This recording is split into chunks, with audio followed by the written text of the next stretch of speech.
as we take you pitchside at the Emirates to talk to Gary Neville, who's alongside Graeme Saux and John Champion.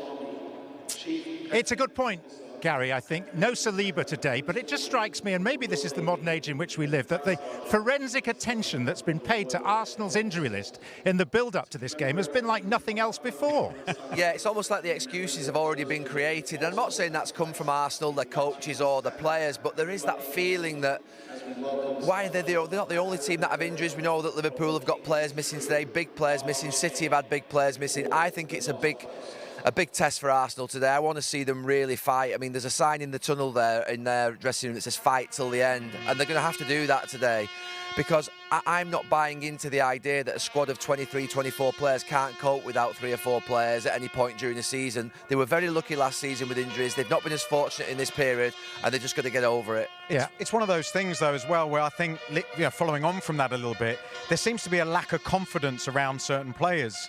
So Kivior, Zinchenko, they're natural replacements if they're struggling on the left-hand side, but they're not obvious choices from our point of view to think, well, they're just going to come in, because I don't feel that the manager is as confident as those as he needs to be on occasions like this when they are short of numbers. Graham's absolutely right. I mean, Zinchenko was a leader in this dressing room 18 months ago. Kivior is someone who was trusted for large parts of last season at times as well. You know, they're not going to end up today with a bunch of kids in their defence. They're going to end up with a really experienced back four, whatever happens. Yes. So we shouldn't feel too sorry for them. No, you are winning the battle, by the way. We have chosen to speak to you whilst they're rehearsing the last post, because we will have remembrance celebrations a little later. In terms of Liverpool, 11 wins out of 12. It statistically is their best ever start to a season.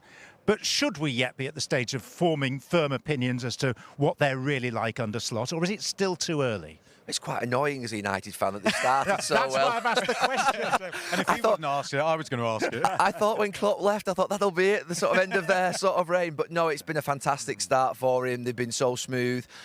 I think you're right to ask the question, is should we form the opinion now? And no, I think we should get to January, really, before we start to think about really it being a brilliant start. But, you know, he's certainly got off to I think the fact he's got the players on board and that they've all bought into him, I think is a big thing, because I remember when David Moyes took over from Sir Alex Ferguson, or Unai Emery took over from Arsene Wenger, straight away there was that feeling that the players weren't quite getting it as they were previously. It shows also the significance of early wins, doesn't it? You know, if the crowd sort of, they're mourning Jurgen Klopp leaving, you start winning games, all of a sudden, well, this guy's good. He's changed the system a little bit, hasn't he? And he's got, I think he's getting more out of the individual. So Gravenberch, he's getting a bit more out of him.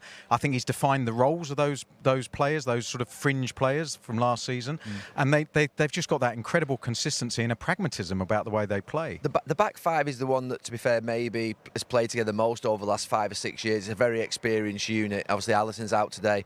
The front players, we know they've got 5 or 6 that are very good. The miracle for me is the midfield. When I see Jones and Gravenberch and players like that performing at the level that they are, I think, how's he doing that? So you have to give credit to Arne Slot. He's getting a lot out of them, as Even Graeme if it is reluctant credit. Yeah. Gritted teeth. Do you see the gritted teeth? We've had a bit of an issue with Graeme Saux already, and I asked him the question. We were out on the pitch a half hour or so ago. Who do you fancy to win today? And he sat very firmly on the fence, to the extent we'll be needing tweezers later to remove the Once we know the teams. Well, okay. Now, Gary, you're renowned for giving us firm opinions. I will give you. So come on. It'll be wrong, but it'll be a firm opinion. No, I'm unequivocal. Arsenal have to win here today. They can't be 7 points behind Liverpool at the end. Okay, people might say a draw's a decent result, but I really think they need to change the momentum of this season for them. At the moment, they've had 3 players sent off in the first 7 games, 8 games. They've lost, obviously, points last week. They need to shift our thinking that they are real title challengers, and the way to do that is to win today. See, Gary doesn't even know the meaning of the word fence. Go for it. That's the difference. That is the difference, Rebecca. 3 hours to kick off here. Lovely stuff. Gentlemen, thank you so much. Hi there, I'm Rebecca Lowe, studio host of NBC's coverage of the Premier League. Don't forget to hit subscribe to watch more videos all season long. And if you want even more Premier League content, from original series to live matches, head over to Peacock.